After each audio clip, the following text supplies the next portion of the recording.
Obviously Anumol പിന്നെ അനീഷ് അവരുടെ ഇഷ്ടമാണ്. അവരുടെ ഇപ്പൊ ഒരു ലവ് ട്രാക്ക് എന്ന് പറഞ്ഞിട്ട് വരുന്നുണ്ടല്ലോ, അനീഷ് അനുമോൾ ലവ് ട്രാക്ക് എന്ന് പറഞ്ഞിട്ട്. അത് ഇങ്ങനെ മൈൻഡ് ഗെയിം ആണ്, ഗെയിം പ്ലേ ആണ് എന്നൊക്കെ പറഞ്ഞിട്ട് ആളുകൾ ഇങ്ങനെ പറയുന്നുണ്ട്. അതിന്റെ റീൽസ് ഒക്കെ കാണുമ്പോൾ ജീവിക്ക് എന്താണ് ഫീൽ ചെയ്തിട്ടുള്ളത്?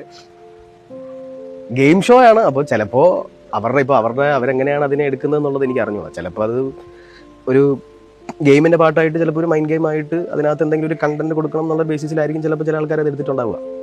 അതിപ്പം ഓപ്പോസിറ്റ് നിൽക്കുന്ന ആളത് എങ്ങനെ എടുക്കും എന്നുള്ളതൊന്നും നമുക്ക് പറയാൻ പറ്റില്ല. അപ്പോൾ അവരുടെ ഓരോ രീതികളാണ്. ആ ഗെയിം ഷോ ആയതുകൊണ്ട് നമുക്കൊന്നും പറയാൻ പറ്റുന്നില്ല. ബിഗ് ബോസ് മലയാളം സീസൺ 7 മത്സരാർത്ഥി ആയതിനു ശേഷം ഏറ്റവും കൂടുതൽ വിവാദങ്ങൾ ഉണ്ടായതും അനുമോളുടെ പേരിലാണ്. അതിലെ ഒരു വിവാദം എന്ന് പറയുന്നത് സിനിമാ സീരിയൽ താരം ജീവനുമായിട്ട് അനുമോൾക്കുണ്ടായിരുന്ന ബന്ധമായിരുന്നു. തന്റെ പുതിയ സ്കിറ്റ് കോമിന്റെ പ്രൊമോഷന് വേണ്ടിയിട്ട് ജീവൻ ബിഗ് ബോസ് ഹൗസിൽ വന്നിട്ടുണ്ടായിരുന്നു. അടുത്ത സൗഹൃദം ഉണ്ടായിരുന്നിട്ട് പോലും ജീവനെ അനു അവഗണിച്ചു. അതിനുശേഷമാണ് ഇരുവരും തമ്മിലുണ്ടായിരുന്ന ആ ഒരു പ്രണയം തകർന്നു എന്നുള്ള കഥ വൈറലായത്. ബിഗ് ബോസിൽ പോയി വന്നതിന് ശേഷം ജീവനും ഒരുപാട് സൈബർ അറ്റാക്ക് ഏറ്റുവാങ്ങേണ്ടി വന്നിരുന്നു. ഈ ഒരു കാര്യവും അതുപോലെ അനുവിനെ കുറിച്ചും ബിഗ് ബോസ് ഷോയെ കുറിച്ചൊക്കെ പുതിയ പ്രോജക്റ്റുകളെ കുറിച്ചൊക്കെ ന്യൂസ് ടുഡേ മലയാളത്തിന് നൽകിയ ആ ഒരു ഇന്റർവ്യൂവിൽ മനസ്സ് തുറന്നിരിക്കുകയാണ് ജീവൻ. പ്രമോഷന് വേണ്ടിയിട്ട് ബിഗ് ബോസിൽ പോയിരുന്നു എന്നാണ് ജീവൻ പറയുന്നത്. നിവിനെ വളരെ ഇഷ്ടപ്പെട്ടു എന്നും അനീഷിനെയും അനുമോളെയും ഇഷ്ടമാണ് എന്നും, അനീഷ് അനുമോൾ ലവ് ട്രാക്കിനെ കുറിച്ച് ചോദിച്ചാൽ എനിക്ക് അറിയില്ല എന്നാണ് ജീവൻ പറയുന്നത്. അതൊരു ഗെയിം ഷോ ആണല്ലോ, കണ്ടന്റ് കൊടുക്കണം എന്നുള്ള ബേസിൽ എടുത്തതായിരിക്കാം, ഗെയിം ഷോ ആയതുകൊണ്ട് അറിയില്ല.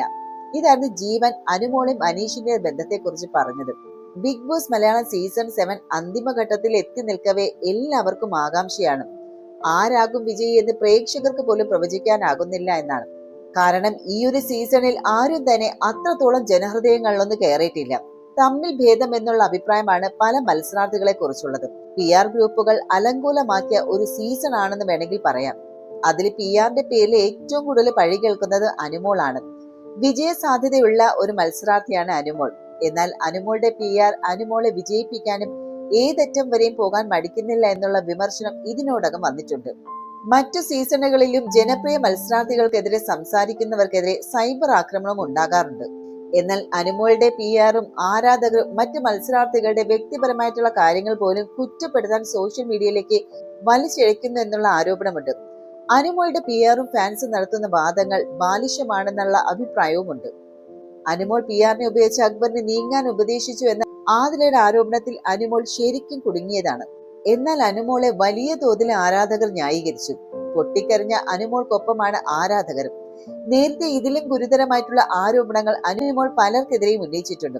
അന്ന് അവരുടെ ഭാഗം കേൾക്കാൻ ഇവരാരും തയ്യാറായില്ല എന്നാണ് അനുമോളെ എതിർക്കുന്നവരും പറയുന്നത്.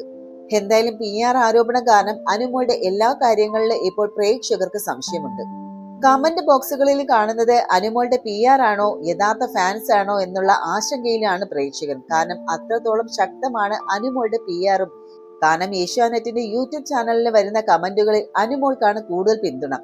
ബിഗ് ബോസ് ലൈവും എപ്പിസോഡും തുടരെ കാണാത്തവർക്ക് അനുമോളുടെ ഭാഗത്താണ് ന്യായമെന്ന് സ്വാഭാവികമായിട്ട് തോന്നും. എന്നാൽ ചില റിവ്യൂസിന്റെ ചാനലിലെ കമന്റ് ബോക്സിൽ അനുമോളെ എതിർത്ത് വ്യാപകമായിട്ട് കമന്റുകളും വരുന്നു. ഈ വൈരുദ്ധ്യം പ്രേക്ഷകരെ സംശയത്തിലാക്കുന്നു. അനുമോൾ വിജയിച്ചാൽ PR കൊണ്ടാണെന്ന വിമർശനവും ഷോയുടെ വരും സീസണുകളെ പോലും അത് ബാധിക്കാനും സാധ്യതയുണ്ട്.